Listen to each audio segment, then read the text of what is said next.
बिस्मिल्लाहिर्रहमानिर्रहीम, अस्सलाम वालेकुम। आप देख रहे हैं प्रोग्राम न्यूज़ फीड। मैं हूं मुर्तज़ा डार। प्रोग्राम में आज बात करेंगे मुल्क की सियासी सूरत हाल के हवाले से। जहां पे सियासी सूरत हाल है वहीं पे आईनी बहुत सारे मामलात हैं जिसको आज प्रोग्राम में मौज़ूए बहस लेके आएंगे। सुप्रीम कोर्ट के अंदर आज पंजाब और KP के हवाले से केस की समाअत हुई।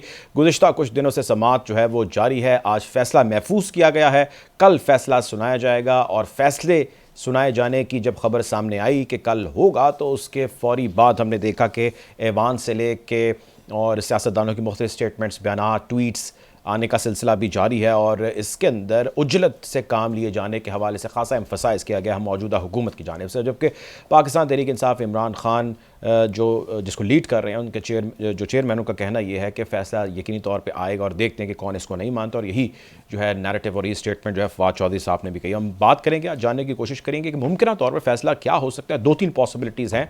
क्या इन्हीं 2-3 पॉसिबिलिटीज़ के गिर्द ही चीज़ें घूमेंगी या इनसे हट के भी कोई अनयूजुअल या रूटीन से हट के भी कोई फ़ैसला है जो अनएक्सपेक्टेड हो सकता है, वो आ सकता है। वो क्या है, इसको जानने की जो है वो कोशिश करेंगे। साथ एक और ख़बर जो कल से गर्दिश कर रही है वो शरीफ फैमिली की मुमकिन तौर पर रवानगी है टूवर्ड्स सऊदी अरेबिया, जहाँ पे नवाज शरीफ साहब अपने दोनों बेटों समेत जो है जाएंगे, अपने करीबी कुछ रफ़क़ा समेत जो है वो जाएंगे। एक शाही जहाज़ उनको जो है वहाँ पर भेजा जाएगा सऊदी अरेबियन किंग्स की जानिब से और उसमें वो वहाँ पर जाएंगे। आखिरी 10 दिन जो है अशरा जो है रमज़ान को वहाँ पर गुजारेंगे और पाकिस्तान से मरीम नवाज साहिबा के जाने की भी इतलात हैं कि वो भी वहाँ पर जाएंगी। अब वहाँ पर क्या होगा, चहमगोइयाँ तो बहुत सारी जारी हैं। कोई नवाज शरीफ साहब को कोई क्लीन चिट की बात करता है और कोई बात ये करता है कि वहाँ पे मीडिएशन जो है उसका प्रोसेस स्टार्ट होगा, और कुछ का कहना नहीं, सिर्फ ये एक जो है वो माह सयाम के तकद्दुस के लिए वहाँ पे इबादत के लिए लोग जा रहे हैं। ऐसा क्या हुआ गया कि 6 साल में इबादत नहीं, और इस मरतबा इस किस्म की चीज़ें सामने आ रही हैं और वो भी इस मौके पर जबकि सूरत हाल जो पोलिटिकल है वो खासी जो है वो अनरेस्ट का शिकार है। खैर, गुफ्तगू का बाकायदा आगाज़ करते हैं। प्रोग्राम में मुझे ज्वाइन कर रहे हैं शुएब शाहीन साहब, साबिक सदर हैं इस्लामिक कोर्ट बार एसोसिएशन के, और उनके साथ शेख मुनीब साहब हमें ज्वाइन कर रहे हैं। कानून है। बहुत शुक्रिया। गुफ्तगू का आगाज़ मैं शेख मुनीब साहब आपसे करना चाहूँगा। सर, सबसे पहले तो ये बताइएगा कि आज जो एक फ़ैसला महफूज किया गया और कल सुनाया जाएगा, इस फ़ैसले को लेकर खासी चहमगोइयाँ हो रही हैं। कोई अंदाज़ा लगा रहा है, कोई अपना नैरेटिव बयान करने की कोशिश कर रहा है। आप सबसे पहले अभी तक की सारी कार्रवाई को देखते कैसे हैं? आज जिस तरह हुकूमती वकला को पेश वो वहाँ पर हुए लेकिन उनको सुना ही नहीं गया और जज साहब ने उनको मना किया, तो आप ओवरऑल एनालिसिस क्या करते हैं? आज के रिमार्क्स भी अगर हम सामने रखें तो। देखें जी, फ़ैसला जो भी आना है वो तो एक बात की बात है, लेकिन सबसे पहले ये है कि हम इंसाफ फराहम करने के लिए जो बुनियादी तकाज़े हैं उनको पहले पूरा करना चाहिए था जी। सुमोटो जो चीफ जस्टिस कॉन्स्टिट्यूशन 184 और 3 के तहत लिए है, तो उसमें उनको सबसे पहले ये चाहिए था कि जो पार्टीज़ हैं, जो फ्रीकैन हैं, वो किस तरह इस मुतमईन होते हैं। पहले तो उनको मुतमईन करना था कि इंसाफ के वो क्या पैरामीटर्स हैं जिनकी वो मतलब डिमांड कर रहे हैं। लेकिन बात यह है कि उन्होंने वो बात सुनी अनसुनी कर दी। बात यह है कि इंसाफ हो ना होता हुआ नजर आए। हमें यहाँ पे जो हेयरिंग चल रही है माजा के साथ पिछले दिनों से, from the very first day, उसमें हमें ये नहीं लगा कि इंसाफ होता हुआ नजर आ रहा है। उसमें देखें आप 9 जजेस का एक बेंच बनाया जिसके ऊपर सुमोटो लेने के बाद वो रिड्यूस होता हुआ 3 जजेस के ऊपर आ गया। बेसिकली बात ये कि जितने ये जो जजेस बीच में से रिक्यूज करके चले गए वो इस कंट्रोवर्शियल बेंच का हिस्सा नहीं बनना चाहते थे, क्योंकि इसमें सुमोटो बनता नहीं था, क्योंकि हमारा नीचे हाई कोर्ट्स के अंदर ये पहले ही मामला सब जुडिस था। तो बात यह कि जब पहले नीचे सुना जा रहा था मामले को, तो ये माजा के साथ सुप्रीम कोर्ट को नहीं चाहिए था कि इस मामले को इसको टेकअप कर ले। लेकिन शेख साहब, जब हाई कोर्ट की जानिब से इस्तदा की गई, जस्टिस नकवी साहब ने रिक्वेस्ट की सुमोटो के इस मामले के ऊपर आप लें, जी, तो देखें पहले बात ये है कि इसमें हमेशा से खुसूसी बेंच बनते आए हैं। अब 9 जजेस का जब बेंच बना है उसमें से आपको पता from the very first day ये जो पार्टीज थी, जो फ्रीकैन थे, उन्होंने अदम एतमाद का इजहार कर दिया था। अब उसमें मज़ाहिर अकबर नकवी और एजाजुल हसन साहब इस ऑब्जेक्शन की वजह से उस बेंच से अलग हो गए। ये देखें ना, अब ये मुख्तलिफ जजेस जो वहाँ बैठे, सिटिंग जजेस जो इन 9 अरकान के अंदर जो शामिल हैं, उन्होंने भी इसके ऊपर क्वेश्चन रेज किया है कि ये तरीकाकार इस तरह नहीं होना चाहिए। तो इस तरह 1 बाय 1 करके निकलते गए। ये तो basically from the very first day controversial था ये सारा मामला, तो बेस इसके अंदर है। लेकिन बात यह है कि हमें देखें इसमें अकोर्स उठा के इसको आप सुप्रीम कोर्ट में लेके आए, आपने टेकअप किया है, आपको इसके अंदर जितने सुप्रीम कोर्ट के जजेस बैठे हैं, ऑनरेबल जजेस, उनकी कलेक्टिव विजडम को आपने इसके अंदर शामिल करना था। विजडम इसमें कहीं नजर नहीं। आपने खसूसी बेंच तश्कील दिया, 2-3 ये जो जजेस आपके रह गए और आपने जो फैसला दे दिया है। अब बात यह कि आप ये अदालत जो है, अदालत उज़्मा, ये चाहे जो भी फैसला आता है इसको मानना तो पड़ेगा, इसकी इम्प्लीमेंटेशन भी करनी पड़ेगी। लेकिन बादी नज़र में मुझे नहीं लगता कि ये हमारी स्टेट्स की जो एग्जेक्टिव बॉडीज़ हैं कि वो विलिंग है इनके फैसले को मानने के लिए। ठीक है, शोएब शाहीन साहब की तरफ मैं बढ़ना चाहूँगा। शोएब साहब, welcome to the show. Sir, ये फरमाइएगा कि ज़ाहिर है जो आज सारा दिन कार्रवाई हुई उसको आप कैसे देखते हैं, और इससे पहले जितने भी दिन ये कार्रवाई होती रही काफ़ी अप्स एंड डाउन्स रहे, काफ़ी रिमार्क्स जो है वो जज साहिबान ने भी पास किए, अटॉर्नी जनरल साहब ने बहुत सारे गिले शिकवे किए, एप्लीकेशंस पुटअप की, इलेक्शन कमीशन ने अपने कंसर्न्स रेज किए, अब कल फैसला आना है। अभी तक की कार्रवाई के हवाले से मैं चाहता हूँ कि आप जरा हमारे नाज़रीन को बताएं, what is your analysis on all that. मैं समझता हूँ कि इख्तलाफी नोट के बाद अब 3 मेंबर बेंच इस केस को सुन रहा है, और आज की प्रोसीडिंग्स में सबसे जो इम्पोर्टेंट बात है वो ये है कि 3 क्वेश्चंस फार्मुलेट किए गए थे। 3 क्वेश्चंस में किसी एक का जवाब नहीं दिया। पहला ये कि क्या इलेक्शन कमीशन को ये अख्तियार है कि वो सो मोटो अपनी पावर्स एक्सरसाइज करते हुए प्रेसिडेंट की दी हुई डेट को खुद चेंज कर दे। इसके बारे में ना अटॉर्नी जनरल ने ना इलेक्शन कमीशन के किसी वकील ने इस पे को उनको आर्गुमेंट्स बताए और न समझाए, और इस पे तयशुदा बात है कि इलेक्शन कमीशन को यह अख्तियार नहीं है कि वो डेट अपॉइंट कर सके, क्योंकि इसमें सेक्शन 57 सब सेक्शन 1 के तहत प्रेसिडेंट ऑफ पाकिस्तान की पावर है, और ये बात ऑलरेडी जो पिछला केस था 3/2 वाला 5 मेंबर बेंच का, उसके अंदर भी लिखा हुआ है। दूसरी बात जो इंपॉर्टेंट थी वो ये थी कि क्या कॉन्स्टिट्यूशन के तहत 90 डेज का टाइम है, और उसको किसी एक्स्ट्रा ऑर्डिनरी किसी और सर्कमस्टांस के बगैर क्या चेंज किया जा सकता है। उसके पास भी सबने कहा कि 90 डेज का मतलब 90 डेज है, और अगर मिनिमम पॉसिबल टाइम जो होगा उसी के अंदर इलेक्शन होने चाहिए। तीसरी बात थी, उसके ऊपर अलबत्ता थोड़ी बहुत डिस्कशन हुई, वो ये कि जो रीजंस दी हैं फाइनेंस इलेक्शन कमीशन ने, क्या वो जस्टिफिएबल हैं या नहीं है, जिसमें फाइनेंस सेक्रेटरी और डिफेंस सेक्रेटरी को बुलाया गया था, और फाइनेंस सेक्रेटरी ने तो एडिशनल सेक्रेटरी आया, फाइनेंस सेक्रेटरी खुद आया नहीं, और उसने जो बातें की हैं वो बिल्कुल नॉन कन्विंसिंग थी, और कोर्ट ने और फिर उसके मुकाबले में असद उमर ने आकर के पूरी तफसील से समझाया कि ये जो 21 बिलियन है ये हमारे जो एलोकेटेड बजट है उसमें 0.02% है, यानी ये इतना कम है कि जिसको आप एक सेकंड में रीएलोकेशन कर सकते हैं। तो लिहाजा ये तो एक बहाना है, उसके अलावा कुछ भी नहीं, और कोर्ट वाज कन्विंस्ड। और दूसरी बात जो थी, डिफेंस सेक्रेटरी साहब आए, उसने भी इधर उधर की बातें की, और कोर्ट ने बड़ा अच्छा सवाल किया उनसे कि आप ये बताएं कि आपके पास डिफेंस के हवाले से कितनी नफरी है और कितनी रिक्वायर्ड है, और नंबर 2, क्या आपकी एयरफोर्स और नेवी के ऑफिसर्स भी वहां लग सकते हैं या नहीं। तीसरी बात यह है कि जो रिजर्व आपकी आर्मी में बैठी होती है, क्या उनको एक दिन के लिए आप नहीं बुला सकते, उनको आप ड्यूटी करानी है ना एक दिन में, और सिर्फ उन स्टेशंस पे ज्यादा ड्यूटी कराने की जरूरत है कि जहां आप सेंसिटिव समझे, और उसके अलावा तो कोई इतना बड़ा इशू नहीं था। तो मैं समझता हूं कि आज की कार्रवाई के बाद बहरहाल कोर्ट ने एक और ऑप्शन उनको दे दिया कि गवर्नमेंट चाहे दोनों पार्टियां बैठें, आपस में बात करें, अगर किसी सियासी डायलॉग के नतीजे में पहुंचते हैं ठीक है, वरना आइन के मुताबिक हमने फैसला करना है, क्योंकि आइन की बालादस्ती और कानून की हुक्मरानी। ठीक है, आप मेरे साथ रहिएगा। शेख मुनीर साहब, ये फरमाएं कि अब ज़ाहिर है हर एक की अपनी एक अंडरस्टैंडिंग ओवरऑल जो इस सारे केस के अंदर अभी तक की पेशरफ्त है, और मुमकिन तौर पर ज़रा कल फैसला तो उसके बाद उसको डिटेल में हम डिस्कस कर सकेंगे। लेकिन सवाल ये है कि ये वही जज साहब हैं, चीफ जस्टिस साहब हैं, और इन्हीं के फॉर्म किए गए बहुत सारे बेंचेज़ हैं, और उसके अंदर शायद कुछ ऐसे जज साहिबान भी हैं जब उन्होंने कुछ ऐसे फ़ैसले किए, जिसमें सूरी साहब वाला फ़ैसला था जिस पे इस सारी हुकूमत ने बड़े इत्मीनान का इजहार किया, बल्कि बहुत अदालत का बोलबाला का भी बड़ा जिक्र हुआ, और क्या बात है जैसे नारे लगे। आपको लगता नहीं है कि इस वक्त मौजूदा हुकूमत का उनके ऊपर इस किस्म का ऑल ऑफ सडन अदम एतमाद का इजहार करना और बेंच फिक्सिंग जैसे और पता नहीं कैसे कैसे जो है वो इल्ज़ामात लगाना, दैट इज़ जस्टिफाइड? देखिए, इसमें ये है कि जो आप कासिम सूरी का हवाला दे रहे हैं उसमें ये था कि उस वक्त की जो कोर्ट्स थी बाजवा दौर में, ये आपको भी पता है कि हमें भी पता है कि वो मैनिपुलेट होती थी। अच्छा। वो रात को जो कोर्ट्स खुल गई, इस चीज़ का जो कुछ भी है बाजवा साहब ने खुद इस चीज़ को एडमिट की है। उन्होंने कहा जी हम 70 साल तारीख में ये था कि इस्टेब्लिशमेंट सियासत में मुदाखलत करती है लेकिन आइंदा से हम नहीं करेंगे। तो ये उस वक्त इस्टेब्लिशमेंट का बड़ा रोल था।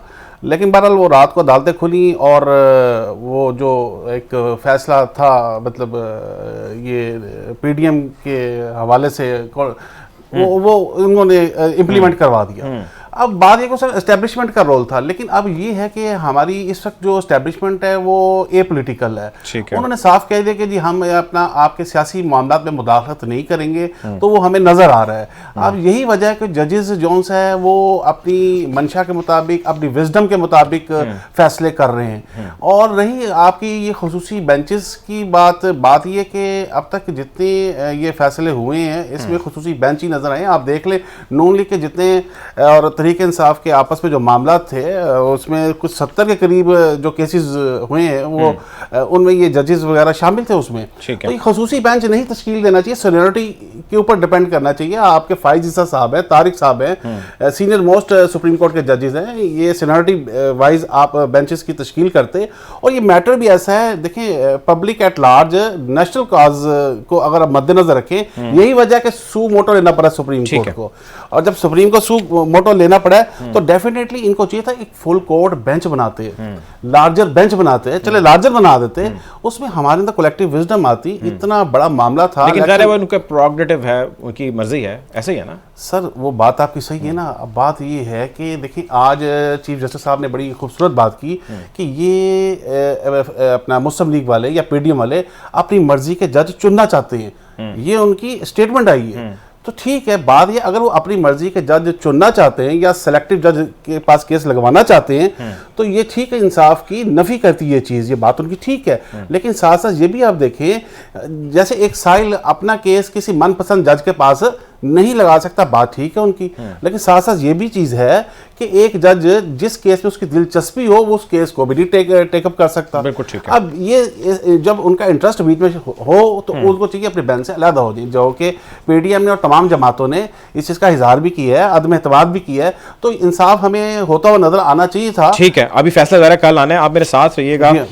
शेख साहब, शुएब शाहीन साहब, आप भी मेरे साथ रहिएगा। सलमान आबिद साहब हमें प्रोग्राम में ज्वाइन कर रहे हैं, सीनियर जर्नलिस्ट हैं, एनालिस्ट हैं। Welcome to the show Salman साहब, कल जो है वो ज़रा फैसला आना है और तमाम नज़रें ज़रा इसके ऊपर लगी हैं, लेकिन बयानात आने का सिलसिला पहले ही जारी है और ज़िम्मेदार ओहदों पर बैठे लोगों के भी बयानात आ रहे हैं। मिसाल के तौर पे आज़म नज़ीर तारड़ साहब का बयान आया, वो कानूनदान भी आप जानते हैं और मनसब पर भी ऐसे बैठे हैं कि जहाँ पे वो कानून को ही लीड कर रहे हैं। वो कहते हैं कि जी उजलत में फ़ैसला सुनाया गया तो नहीं मानेंगे।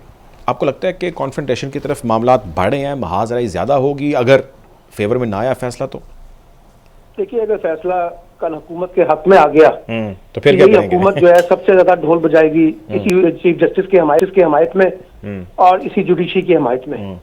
ठीक है ना। देखिए हमारा डायलेमा क्या है, फैसले हमारे हक में आए तो जुडिशरी जिंदाबाद, बेंच जिंदाबाद, चीफ जस्टिस जिंदाबाद। फैसले हमारे हक में ना आए तो फिर सब कुछ गलत होता है। यही जजेस जिनके ऊपर इस वक्त अदम एतमाद किया जा रहा है, जिस वक्त कौमी असम्बली तहलील की कासिम सूरी ने जी या हुकूमत ने, उस वक्त तो यही इन्हीं 5 रुकनी बेंच में से 3 लोग यही थे ना। उस वक्त तो इनका फैसला बहुत शानदार था चीफ जस्टिस का, और 12 बजे रात जो है सो मोटो लिया गया वो भी ठीक था। तो देखिए बात यह है कि एक तो सिंपल सी बात है कि हमने एक टकराव का माहौल पैदा कर दिया है। हुकूमत हो, अपोजिशन हो, जुडिशरी हो, सब एक टकराव के माहौल में इस वक्त मौजूद है। जुडिशरी के अंदर से भी एक टकराव नजर आ रहा है जो हमने देखा है। ये कोई अच्छे साइन तो नहीं है पाकिस्तान के हवाले से और कोई आगे बढ़ने के हवाले से। लेकिन इससे पहले एक सवाल ये बुनियादी तौर पर उठाया जाना चाहिए कि क्या वजह है कि ये मामलात अदालतों में पहुंचे हैं? क्या वजह है कि हमारी पार्लियामेंट, हमारी हुकूमत और हमारे अपोजिशन सियासी मसले सियासी फोरम पर हल करने की सलाहियत से महरूम है? जो काम पार्लियामेंट ने करना था, जब वो आप खुद जुडिशरी में जाते हैं अपने अपने मामलात लेके, तो फिर जुडिशरी पे दबाव भी बढ़ाते हैं, फिर अपनी मर्जी का बेंच भी बनवाना चाहते हैं, अपनी मर्जी के जजेस भी लगवाना चाहते हैं, फिर अपनी मर्जी का फैसला भी चाहते हैं। तो ऐसा तो नहीं होता ना। इसीलिए जिस अच्छा, वक्त ये आपको बताएं याद सलमान होगा, साहब, ये बताएं, ये मेरी यार सुने, एक मैं चाहता हूँ इसी को कंटिन्यू करें आप, कि एक पॉसिबिलिटी हो सकती है ना कि कल जो फैसला है उसके अंदर रेस्टोरेशन ऑफ असेंबलीज हो जाए और कोई ऐसी बाइंडिंग भी आ जाए कि जी विफाक के अंदर जो है वापस पीटीआई भी जाए, यानी कि सब अच्छा है कि आवाज़ आ जाए और कि जी चलें go back to your positions और काम चले विन विन सिचुएशन भी बन जाए, विन विन सिचुएशन भी बन जाए। बात ये नहीं है, बात ये है कि एक दफा ये तय हो जाएगा कि अगर कल फैसला इलेक्शन के हक में नहीं आता कि पाकिस्तान में कॉन्स्टिट्यूशन की कोई अहमियत नहीं है। कॉन्स्टिट्यूशन तो फिर हम अपने रबर स्टैंप के तौर पर अपनी मर्जी और मंशा के मुताबिक चलाना चाहते हैं ना। देखिए ना, बात यह है कि जब एक दफा आइन से पटरी से आइन को उतारेंगे तो फिर ये बार बार चढ़ेगा। और आज चीफ जस्टिस ने, बल्कि जस्टिस एजाजुल हसन ने बिल्कुल जुमला ठीक कहा है कि भाई अगर इस दफा इलेक्शन पोस्टपोन कर दिए गए तो आइंदा ये इंतखाबात के लिए जवाब बन जाएगा। और हर बंदा जो है ना, जब इसने इंतखाबात नहीं करवाने होंगे, वो मर्दमशुमारी को बुनियाद बनाएगा, इंतहा पसंदी को बुनियाद बनाएगा, दहशतगर्दी को बुनियाद बनाएगा, पैसे ना होने के ऊपर बुनियाद बनाएगा। तो आप तो एक जवाब पैदा कर देंगे ना इलेक्शन ना होने का, और ये फिर फार्मूला एक किस्म का लंबा भी चलेगा। तो आप देखते हैं कि कल सुप्रीम कोर्ट ने अभी भी मौका दिया है कि हुकूमत और अपोजिशन मिलकर कोई तस्फिया कर ले, मामलात को सियासी अंदाज में हल कर लें। लेकिन जिस किस्म की कशीदगी नजर आ रही है और जिस किस्म की तकरीर प्राइम मिनिस्टर ने की और आजम नजीर तालर साहब ने की है, उसमें तो कोई मफाहमत का इम्कान निकला नहीं। अब रात को 8 बजे के करीब जो है वो कैबिनेट का खसूसी इजलास बुलाया गया है। लेट्स सी, देखते हैं। अच्छा, ये एक सलमान साहब एक चीज़ निकलती है नहीं निकलती। ये तो एक तरफ लीगल मैटर है ना, जो लीगल ग्राउंड्स पे जारी है, वो अपनी चीज़ें जारी रखेंगे। ये बताइए सऊदी अरब में क्या चल रहा है? शरीफ फैमिली सारी तकरीबन जो इतलात मिल रही हैं, खबरें आ रही हैं कि वो सारे फ्लाई कर रहे हैं और वो जा रहे हैं, और सऊदी फरमारवा का खुसूसी त्यारा आ रहा है लंदन में, उनको लेके वहाँ पे जा रहा है। यानी एक शख्स जो हमारी अदालतों को मतलूब है, एब्सकॉन्डर है, इश्तिहारी है, मैं नहीं कह रहा, यहाँ की अदालतें कह रही हैं, तलब कर रही हैं, एक और मुल्क जो कि हमारा साथी दोस्त इस्लामी मुल्क है, वो हमारे मफरूर शख्स को वहाँ पर बहुत प्रोटोकॉल के साथ लेकर जा रहा है। ये I mean why and what is going on, या सिर्फ ये एक रमजान के लिए जा रहे हैं? ये कोई नई बात तो नहीं है ना। जिस वक्त नवाज शरीफ साहब को जद्दे ले जाया गया था जी, उस वक्त भी हमारे कॉन्स्टिट्यूशन आइन की बहुत सी कमालियां हुई थी। फिर नवाज शरीफ साहब को डील करके पाकिस्तान से बाहर ले जाया गया, फिर बाहर से वापस लाया गया। तो ये तो फिर उसमें कतर का मामला भी शामिल हो गया। तो ये तो हमारी पॉलिटिक्स में मिसालें मौजूद हैं कि किस तरह से बैरूनी मामलात जो है, नहीं कोई सेटलमेंट हो रही है आपको लगता है? आउट ऑफ कोर्ट आपको लगता है कोई सेटलमेंट्स हो रही हैं? मेरा ख्याल है कुछ सेटलमेंट तो हो रही हैं और कुछ पसे पर्दा गेम चल रही है कि किसी तरीके से कोई मामला जो है ना रेजोल्यूशन की तरफ जा सके।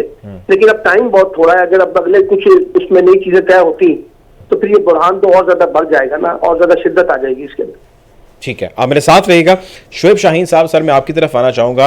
अब चूंकि ज़रा मामला सारा लीगल है और कल बहुत सारे लोगों की नज़रें जुड़ी हुई हैं, ये बताएं कि कल जो भी फैसला आता है, एक चीज़ तो अभी तक हमें क्लियर हो गई, और वो ये हमें क्लियर हुई कि चीफ जस्टिस साहब ने अपनी पोजीशन बड़ी फर्म ली हुई है। जो कुछ भी मीडिया पे चल रहा है, जिस किस्म के रिमार्क्स अदालतों में हो रहे हैं, जो कुछ अटॉर्नी जनरल साहब कह रहे हैं, इन सब के कलेक्टिव फाइंडिंग मेरी एटलीस्ट ये निकलती है कि चीफ जस्टिस साहब डटे हुए अपनी पोजीशन पे। वो कहते हैं नहीं जी नहीं, जो मैंने कहा, जो आइन है, कानून है, हम उसके मुताबिक चलेंगे। ये बताएं कि कल अगर फैसला अगेंस्ट आ जाता है या आने वाले वक्तों में इस तरह चीज़ें होने लग जाती हैं, तो क्या उनकी मुद्दत मुलाजमत ख़त्म होने से पहले हुकूमत के पास कोई ऐसा प्रोगेटिव है, कोई ऐसी ऑप्शन है, प्रोविज़न है कि वो चीफ जस्टिस के उस मनसब के ख़िलाफ़ जा सकें, उनको अपनी पोजीशन से हटा सकें, या उनके खिलाफ कहीं जुडिशल रेफरेंसेस फाइल कर सकें? I mean how do you see this?